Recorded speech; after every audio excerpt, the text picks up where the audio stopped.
बिस्मिल्लाहिर्रहमानिर्रहीम। अस्सलामु अलैकुम वरहमतुल्लाहि वबरकातुहू।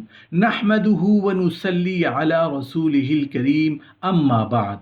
जन्नत में जन्नतियों को एक काम ज़रूर करना पड़ेगा। जानते हो वो कौन सा ऐसा काम है जो जन्नती को जन्नत में करना ज़रूरी होगा? जानने के लिए वीडियो को आखिर तक ज़रूर देखिएगा। वीडियो अच्छी लगे तो सवाब की नीयत से सदका जारिया समझकर अपने फ्रेंड्स एंड फैमिली में भी शेयर कर दीजिएगा। मोहतरम नाजरीन, ये दुनिया दारुल अमल है और आखिरत दारुल जज़ा है। जीते जी हम जो भी अमल करें उसका सिला या बदला हमें दुनिया में तो मिलता ही है, लेकिन हमारे अमाल की जज़ा और सज़ा भी दुनिया में भी मिलती है और कब्र और आखिरत में तो ऐसी जज़ाएं और सज़ाएं तो 100% कन्फर्म है।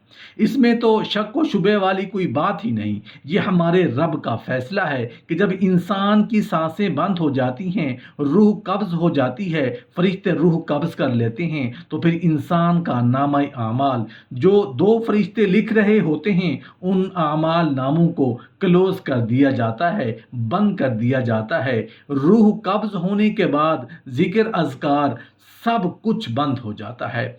ऐसे इंसान की आखिरत का सफ़र शुरू हो जाता है।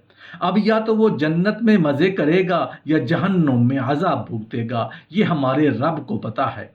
मोहतरम नाजरीन, जन्नत में कोई इबादत भी नहीं होगी। नमाज, रोज़ा, ज़कात, हज सब इबादतें ख़त्म हो जाएंगी, सिर्फ ऐश व इशरत होगी। लेकिन जन्नत में जन्नतियों को एक काम वहाँ भी करना पड़ेगा, एक इबादत वहाँ भी करनी होगी। जानना चाहते हैं वो कौन सा ऐसा काम है जो जन्नत में भी ख़त्म नहीं होगा, बल्कि जन्नतियों को ये काम जन्नत में भी करना पड़ेगा। जन्नती होने के लिए, जन्नत की नेमतों से लुत्फ़ अंदोज़ होने के लिए, जन्नत की नेमतों से इस्तिफ़ादा हासिल करने के लिए ये सिर्फ काम करना ही होगा। जन्नती ना चाहते हुए भी इस काम को करना चाहेगा। क्यों करना चाहेगा? क्योंकि काम है जो बड़ी फजीलत वाला, काम है जो बहुत बड़ा। जानना चाहते हैं वो कौन सा ऐसा काम है जो जन्नत में भी ख़त्म नहीं होगा, बल्कि जन्नतियों को ये काम जन्नत में भी करना पड़ेगा।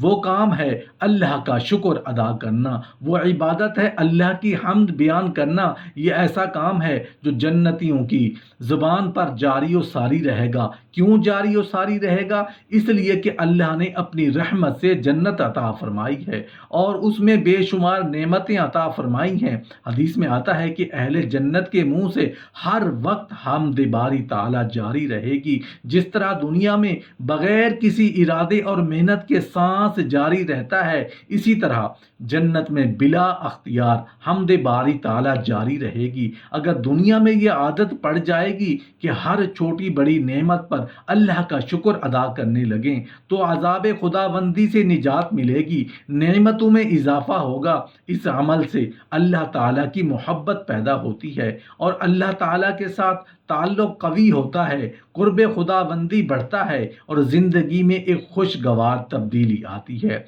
अपनी हालत में कनात की लज्जत महसूस होती है और ज़िंदगी पुरआफियत हो जाती है। अल्लाह ताला फरमाते हैं, यानी अगर तुम मेरा शुक्र करते हो तो मुझे क्या गर्ज पड़ी है कि तुम्हें अजाब। मालूम हुआ कि जो ईमान वाले शुक्रगुजार होते हैं वो अल्लाह के अजाब से महफूज रहते हैं। एक और जगह इरशाद फरमाते हैं, यानी अगर तुम मेरा शुक्र करोगे तो मैं नेमतों में इजाफा कर दूंगा। इससे मालूम हुआ कि जिस जिस नेमत पर भी शुक्र अदा करते जाएंगे, नेमतें बढ़ती चली जाएंगी और दुनिया की जिंदगी आसान हो जाएगी। यकीन ना आए तो आप खुद तजर्बा कर लें। जो भी काम करेगा उसे वाज़े तौर पर महसूस होगा कि उसकी जिंदगी में खुशगवार तब्दीली आ रही है। शुक्र अल्लाह की पसंदीदा इबादत है। ये शुक्र की इबादत अल्लाह ताला को इतनी पसंद है, उसका अंदाज़ा हम इस बात से लगाएं कि अल्लाह ताला की नाजिल करदा किताबों में सबसे अजीम और महबूब किताब कुरान करीम, अल्लाह ताला ने इस किताब को सूरा फातिहा से शुरू फरमाया और सूरा फातिहा का पहला लफ्ज़ ही अल्हम्दुलिल्लाह के अल्फाज से शुरू किया। पूरे कुरान का खुलासा सूरा फातिहा में है और सूरा फातिहा का पहला लफ्ज़ ही अल्हम्दुलिल्लाह है। آخر کچھ بات تو ہے جو شکر کو اتنی اہمیت سے بیان کیا جا رہا ہے، اور یہ سورہ اللہ تعالیٰ کو کتنی پسند ہے اس کا اندازہ اس سے لگائیے کہ اس سورت کو نہ صرف ہر نماز بلکہ ہر رکعت میں پڑھنے کا حکم ہے۔ اس کی ایک وجہ یہ بھی ہے کہ اس میں خدا کی حمد و تعریف ہے، اور خدا تعالیٰ کو اپنی تعریف بہت پسند ہے۔ اللہ کا شکر ایسی دولت ہے جس سے بے شمار راحتیں اور نعمتیں حاصل ہوتی ہیں، اور جب انسان ہر وقت شکر کرے گا تو جذبہ صبر بھی پیدا ہوگا اور تکلیف پر شکوہ شکایت نہیں کرے گا، گناہ کرتے ہوئے شرمائے گا۔ صبح سے شام تک جس کا شکر کرتا رہا ہوں، اب اسی کی نافرمانی کیسے کروں؟ چنانچہ یہ بھی اس عمل کی برکت ہے کہ شکر گزار آدمی سے گناہ بہت کم سرزد ہوتے ہیں۔ حسد، حرص و ہوس اور اسراف و بخل وغیرہ کے مہلک امراض سے نجات رہتی ہے۔ شکر کا ایک اور عظیم فائدہ یہ ہوتا ہے کہ انسان تکبر سے محفوظ رہتا ہے، کیونکہ جتنی بھی نعمتیں اس کو حاصل ہوتی جاتی ہیں ان کو وہ اپنا کمال نہیں سمجھتا بلکہ اللہ تعالیٰ ہی کا انعام سمجھتا اور اس کا اقرار کرتا رہتا ہے۔ تو جب اپنے کمال پر نظر نہ رہی بلکہ اللہ تعالیٰ ہی کی طرف ان کی نسبت کرتا رہتا ہے تو پھر اکڑنا اور اترانا کس بات پر؟ تکبر اتنا خوفناک گناہ کبیرہ ہے کہ نبی کریم صلی اللہ علیہ وآلہ وسلم کا ارشاد ہے کہ وہ شخص جنت میں نہیں جائے گا جس کے دل میں ذرہ برابر بھی تکبر ہوگا۔ حضرت سلیمان علیہ السلام کا تخت جو کسی بادشاہ کو نصیب نہیں ہوا، جس کو جنات ہوا میں لے کر چلتے تھے، پرندوں کا سایہ ہوتا تھا اور کتنی ہی مخلوقات ساتھ ساتھ چلتی تھیں، اسی شاہانہ آب و تاب کے ساتھ تخت سلیمانی اڑا جا رہا تھا، اسے دیکھ کر جنگل میں ایک لکڑہارے کے منہ سے بے اختیار نکل گیا۔ سبحان اللہ! آل داؤد کی کیا شان و شوکت ہے! ہوا نے فوراً یہ آواز حضرت سلیمان علیہ السلام تک پہنچا دی۔ حضرت سلیمان علیہ السلام نے تخت اتارنے کا حکم دیا اور فرمایا کہ اس لکڑہارے کو پاس لے چلو۔ لکڑہارا تھر تھر کانپنے لگا کہ معلوم نہیں مجھ سے کیا جرم سرزد ہو گیا ہے۔ حضرت سلیمان علیہ السلام نے پوچھا، تم نے کیا کہا تھا؟ اس بیچارے کو خوف کی وجہ سے یاد بھی نہ رہا تھا۔ کچھ دیر سوچ کر کہا، میں نے تو صرف یہی کہا تھا کہ سبحان اللہ، داؤد کی کیا شان ہے۔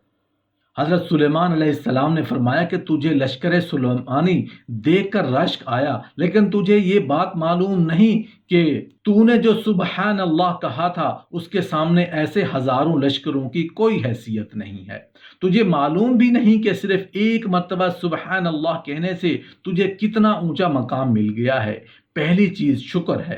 سب سے پہلے تو یہ عادت ڈالنی چاہیے کہ صبح جاگنے اور رات کو سونے سے پہلے اپنی ذات اور ماحول پر سرسری نظر ڈال کر اللہ تعالیٰ کی عطا کردہ دین اور دنیا کی نعمتوں کا دھیان کر کے اجمالی شکر ادا کر لیا کریں، خصوصاً ایمان کی دولت جو اللہ نے ہمیں دے رکھی ہے اور جو عافیت عطا فرما رکھی ہے، دل سے اس پر شکر ادا کریں اور ان نعمتوں کے صحیح استعمال کا عزم رکھیں۔ اس کے علاوہ جس نعمت کا بھی دھیان آیا کرے دل میں چپکے سے شکر ادا کر لیا کریں، یعنی جب بھی تمہاری مرضی کے موافق کوئی کام ہو جائے جس سے تمہیں خوشی، دل کو سکون ہو، تو چپکے سے کہہ دیا کرو الحمدللہ۔